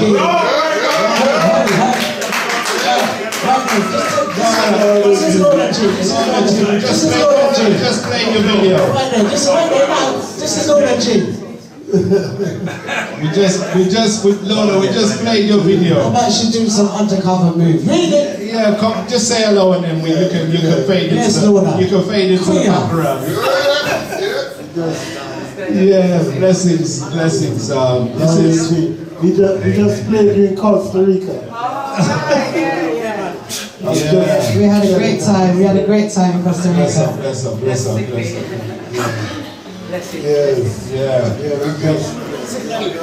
Well, we played got a final play, and so still never San Jose. We performed and trained the people and when you signed the contract with me back in '84, you remember? Yeah, I do remember. Yeah. I don't want to take your limelight though, bro. No, listen. You know, my thing has always been push the artist first, you know. So you just go through, man. Yeah, so no problem. Yeah, no, thank you, Lorna, for yeah. Okay, so we can continue now. Can we hear it for Lorna GP? Lorna GP, go up inside. No, you have to come and do it on, yeah? Definitely. Yeah, get her a drink here now. She's thirsty now, isn't it, Lorna? Okay, so as we're talking about Joe, I'm just going to play one of Joe's productions. Yeah. So let's get on to Joe. This is about the legacy now. So we're talking about passing the baton on and what the youngers are doing now. So Joe is actually doing a lot of work with General Levi. He's emulating his father and going on stage and doing things with General Levi. So General Levi's man is Joe Ariwa. So this is one of Joe Ariwa's productions. An artist called Abel Miller. He actually does a lot of soul music, but in terms of coming into the Ariwa camp, Abel has done this with Joe Ariwa.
That was fantastic by his son. Wow.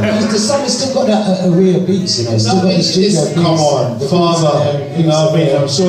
I'm sure Matt Professor was in there somewhere. But listen, time is running, and I really want to give the audience a chance to answer, do some Q&A on you. So guys, when you're ready, don't be shy, get stuck in. Get stuck in. And say your name, please. Yeah. Just say my name. Okay. Hi, my name's Yvonne. It's an absolute honour to meet you today, and it's fascinating hearing your story. I just wanted to ask you what you think, obviously, because you've been from the beginning on to today, as you've seen, what you think of auto-tune.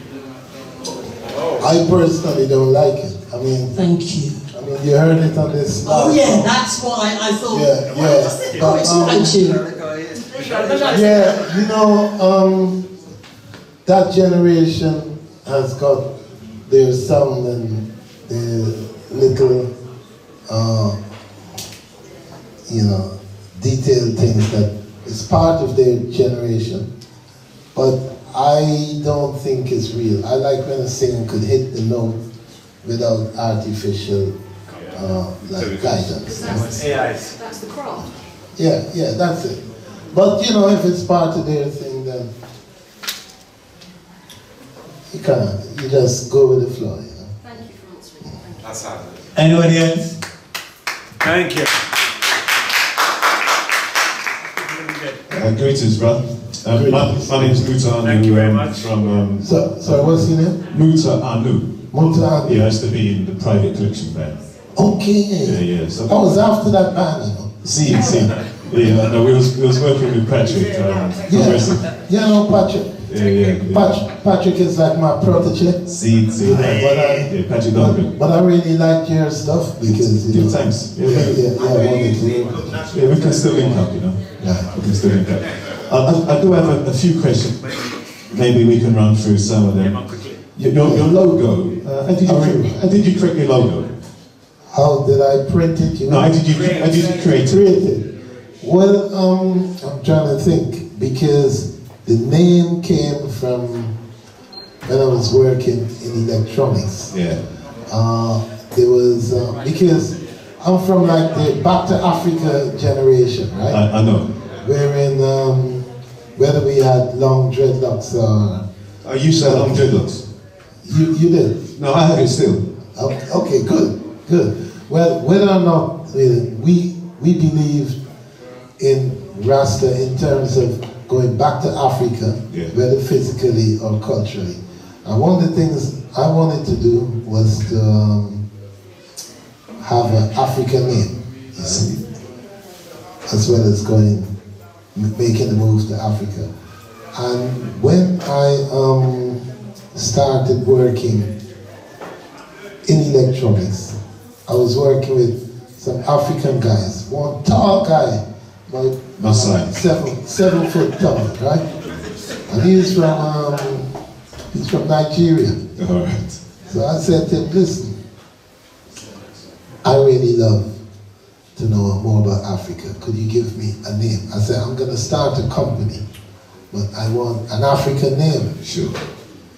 And he write down, I remember because we had these test certificates that we were working with in the firm. And he wrote down on the back of the test certificate 3 names. Mm-hmm. The first name he wrote was Ariwo, A-R-I-W-O. And I took the name and I said, I like this name, but I'm not sure about the O, so I'm gonna play with O. So I put the A, I think, then I circled the A where the 2 A's linked. And that's when it became, okay, that's the new version. But the first version had the 2 A's linking. And that's how I came up with the logo.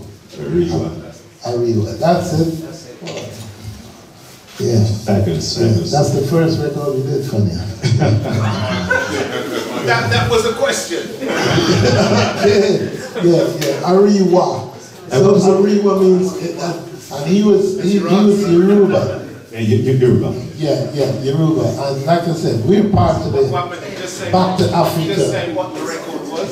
Yeah. Oh, that record is Come Back Again, Sgt. Pepper. That's the first record we done. Yeah, Common Cross. Yeah. And the name means? The name means, well, it means communication. Yeah. And you know, and you were here with me tonight because we managed to get to Africa, and we've got a place in Africa where we do some festivals, and a couple of my repatriation colleagues from London who's gone to Africa, they're here tonight as well. Good, thanks for that. Because we go to Gambia. Gambia every year, yeah. Yeah, we go to Gambia a lot, you know. Yeah. Thank you. No, if I can speak on more, your core musicians that you've your drum and your bass, and those are some of your core musicians throughout the years. Can you name them? Your core musicians, sessioners. Yeah. Can you name any? Yeah, man. Yeah. Black Steel. I mean, without Black Steel, we can't do anything. You know, Steel first. He's like in a world of his own. You know. He's a madman as well. Yeah? Very mad. Steel plays any instrument and every instrument. If you give him a saxophone, even if you don't play straight away, he'll study it and he'll play it, you know. I've got a lot of faith in Steel, you know. Yeah. And then we got people like Horseman. Horseman is drummer. He was drumming with us from Kunta Kinte back in 1981. Then you got people. Horseman. He's the next Steel. Yeah, Preacher is good as well. He played on a lot of the early stuff, you know, and you know, we lost some musicians on the way, like Victor Cross, very good keyboard player, and his brother, Sergeant Pepper Cross. You know. Yeah, they're all. I mean, they're the core musicians that we use. You know. Good friend, man. Yeah. Thank you. Yeah. Thank you. Guys, any more questions at the back? Private. Don't be shy if you want to ask a question. Remember, he's a ledge. Come. He's a ledge. And I can see someone walking towards me. It's a blood pressure. Do you want to get the mic? Alright, yeah. Yes, Ginger. I'll go for it. Hi there, my professor. Very pleased to meet you. Nice to meet you. You actually live well. Your studio is in my neighbourhood anyway. Sorry? Your studio is in my neighbourhood. Okay, Croydon, Yeah. White Horse Lane. Yeah. Do you hear the Yeah, music that's right. sometimes? Yeah. Basically, what I want to know is, you were saying that you didn't really know how far the reggae music was going because you weren't going out. You know, how did you then start to know how well it was doing? Well, you know, you were there making music and suddenly you get like texts from Hong Kong and New Zealand, and you get people from Japan asking for songs, and you know, you get people requesting licenses.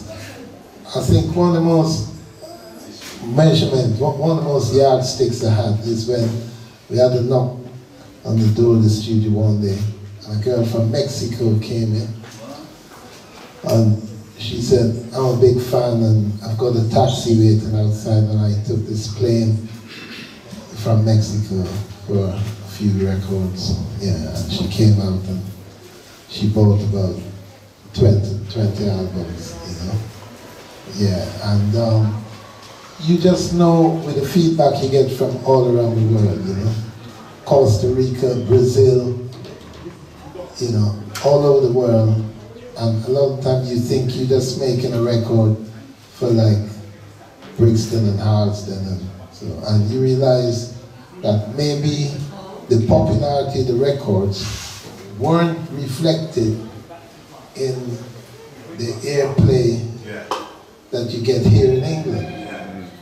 And you think, like we go to Australia, Melbourne, and we do interviews with the ABC radio network, which is like the equivalent of the BBC network. And you'd be here in England and no one's paying attention. And that's when you think, well, is is it one of the blind spots of racism that creative people in the UK are overlooked? You know, or is it that we're too comfortable so we don't protest? Because by rights, let's face it, station like Smooth FM or Magic FM, Radio 2, there's no reason why they can't be playing certain records, because the demographics of the population now reflects a lot of black people, and not only black people, a lot of white people like music, like Lovers Rock as well. A lot of white people like reggae. So, you know, but that's how you know the music itself is loved and appreciated by people all over the world, of all types, men, women, straight, gay, you know, black, white, Indian, Chinese. It doesn't have any filter. But the radio and the media in England don't reflect that. And that's the problem we have right now. True. Thank you for the question, Ginger. That's a wicked question. Next person. Hi, my professor. I'm going to veer off the subject a bit. Are you still doing your dub albums? And you're going to pass that legacy on to your son? Well, he's doing his dub albums. Yeah. And I'm doing my, I'm still doing dub albums. Yeah. Alright, that's good. You know, I love your dub albums. Oh, thank you very much. Well, if you want to buy one, I'll give you his number later, alright? I have a lot of his dub albums. Brilliant, thank you. Thank you very much. Who else? Question over here. It's all. Yeah. We've got this one next, and then wait a minute. We come to you. We come for you in a minute. We're just going to do this lady first. Yeah. Yeah, but you're not doing no violence.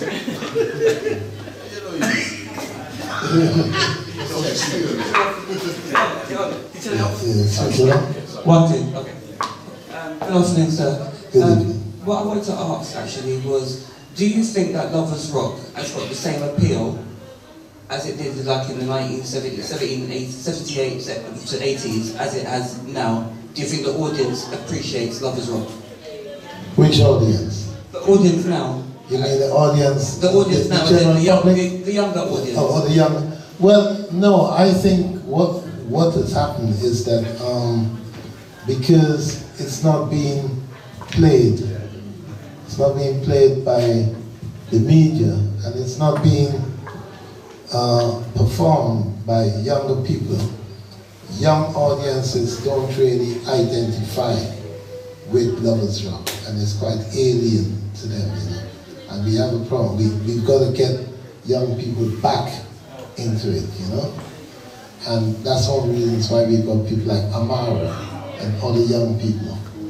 Because even though the guy, Ava Miller, he had auto-tune, he's actually reflecting more the youths, you know, where he's, you know, it's part of their sound. You know, it's not so much our sound, but it's still got the beat and the whole swing. But I don't know.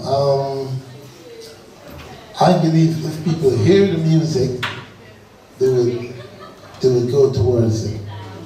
But people can't hear it because you've got the gatekeepers who are insisting on maintaining, whether for racist purposes or what, but they are maintaining the barriers that stop ordinary people from hearing it. That's why when we go to New Zealand, I was in Wellington last week, a week ago I was in Wellington, New Zealand, and it's young people, you know, mostly white people who playing this kind of music. And I remember playing, at the end of the session, I dropped, even though I do the heavy dub thing, I dropped 2 Lovers Rock tunes. And we were dancing, we were singing. And you know, it goes to show that if people could hear the music, they would veer towards it, they would appreciate it, because a good song is a good song. A good song doesn't have any age. Timeless. Right. But people don't get a chance to hear it in England. You know, you got all these people who want to put their friends in. When you look at certain shows, certain festivals and things like that, it's only their friend thing, you know, that go through. And the problem is, even the most dangerous part of this hour is because a lot of the friends represent the people that we were making music about. You know, so it's like you're taken over by the imposters at the end of the day. Parasites. Yeah. Yeah.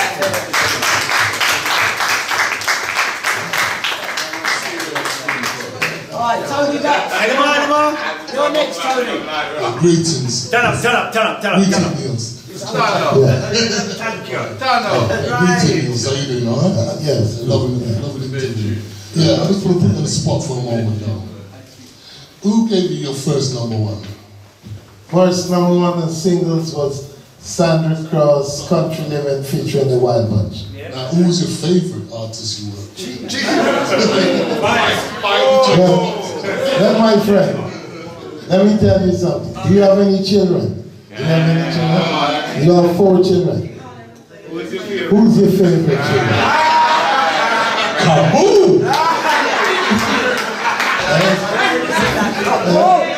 You see, I can't have favorite artists, right? You know, I wasn't allowed to have favorite artists. No, whether on the mic or not, I can't have a favorite artist because you would only work with your favorite artist if you have a favorite artist. Why are you going to bother with the rest of them? Not on that. Today, one artist could come up with a hit. The next day, somebody else coming up with a hit. I mean, I remember when we had 1, 2, 3. We had 3 number ones from Santa Cruz.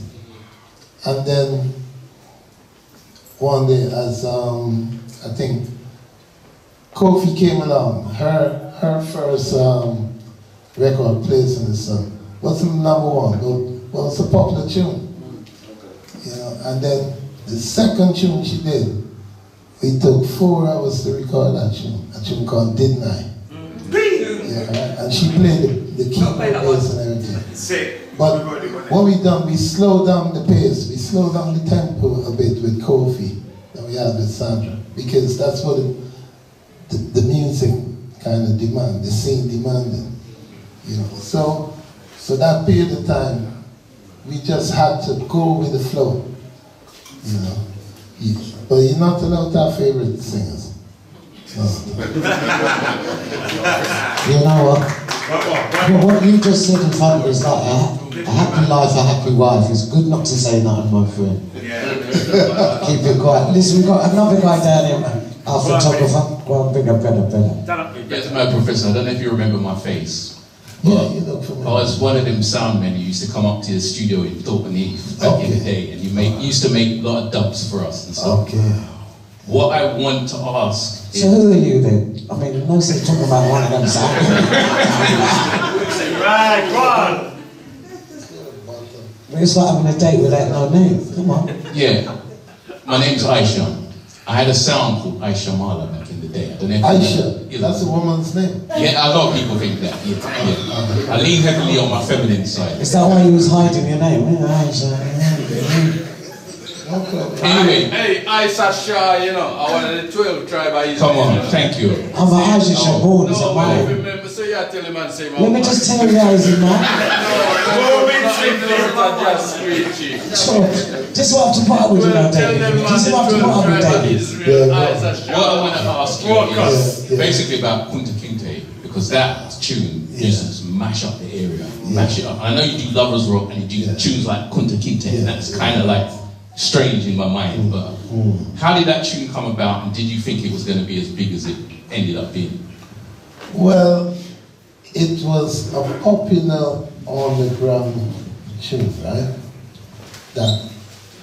And you won't believe how it started. It started as a dub from the soundtrack of Roots. A lot of people don't know that. Teach them. No, we know. Started from the roots. We know. Because if you watch roots, there's a bit when you go through the grass where you hear the keyboard like, yeah, when it's running. Right. But it was a popular tune that was played with a lot of sound systems at the time. Josh Shaka is the guy who helped made it popular, right?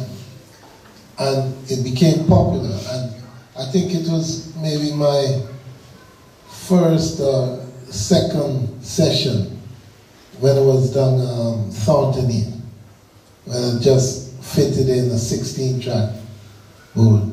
That the band, a Christian, I mean, I didn't even know anything about it much, but a Christian came in and they said, make we drop the Conticente, and they put on the Conticente. It didn't take long.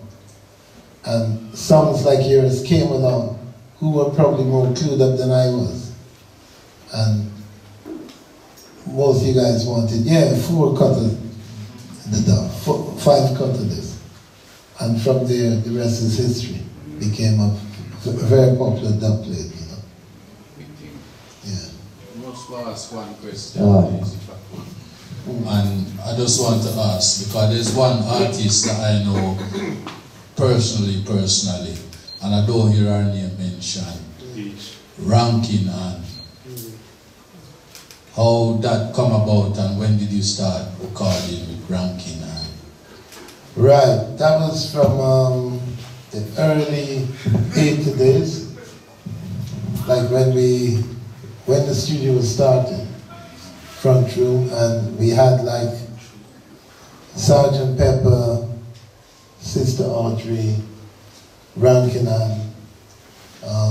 They done a combination of English cake? Well, that was English cake, no, English Girl. English Girl. Yeah, English Girl was Audrey's tune. And big tune. It was, in fact, that was one of the first hits.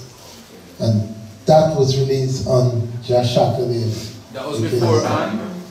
Oh yeah. Okay, no, I wasn't sure because I know that because Anne have a version in. Not call me no English. Yeah, but we put her on that version. That's why she said, don't call me no English Girl. But it's a song that Audrey wrote. Yeah, she wrote it and it's good to know, because I play them, but it's good to know which was, you know. Yeah. Well, like most songs in that era, the singing is the original. When you hear a DJ song, the DJ is only going on the singing version. Yeah, the DJ version never comes first. The singing version comes first. Then the DJ got on top. Okay, no, I have because them on two different.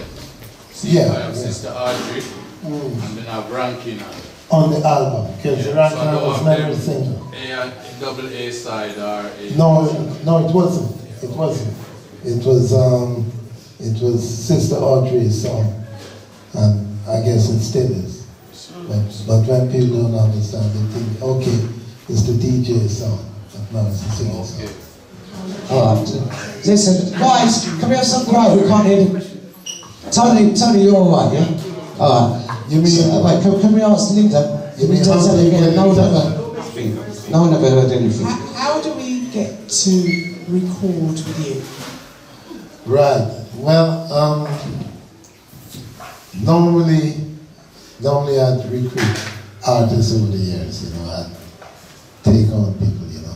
These days I don't do much of that because I travel a lot, you know, so I don't. I mean, I still listen, and if I hear something really, really good, then I'll jump out. But, you know, it's not like years ago we used to have like audition days where we'd have singers would come in and we just like roll it off. But these days, you know, it doesn't happen so often. The business isn't as productive as it used to be, so everything it takes time, you know. Listen, I heard a boy called Joe. He's got a son we can go to, yeah, don't watch him. Yeah. But listen, yeah, he was, but he can't. I've sacked his question, I've sacked him, we're tying up. But guys, listen, I just want to say thank you, because now it's for the photos. Thank you very much. The history, the knowledge, the information, and that your still heart is still beating, we love you. So guys, let's give him a round of applause, please. Thank you.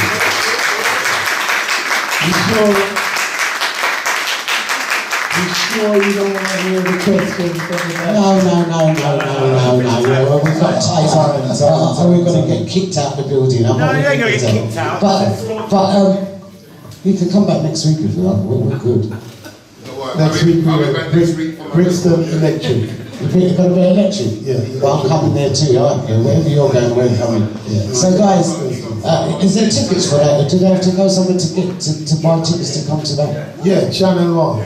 Channel 1. Put the sleeve there. Their website. So Channel 1 is selling tickets. If you want to go and support Put Your Black Money Where Your Black Mouth Is, you know, go down to the Electric next week, Saturday. That's where we're going. What time? Next week, the 15th.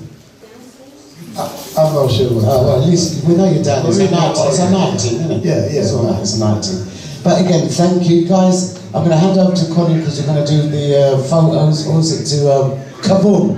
Where's Kaboom? Where's Chris? Where's Christopher? So he's going to get the queue ready for your pictures and bits and bobs, and I'll leave you with Yeah, so thank you guys. Yeah, before we say thanks, I'd like to thank Lady Smurf for being a wonderful host today. So thank you, Lady Smurf. Yeah, now those are familiar with the processes where you get the opportunity to take a photo with Mad Professor. So if you can create an orderly queue just along here, and then we'll, Chris usually supervises this, I'm not sure where he is.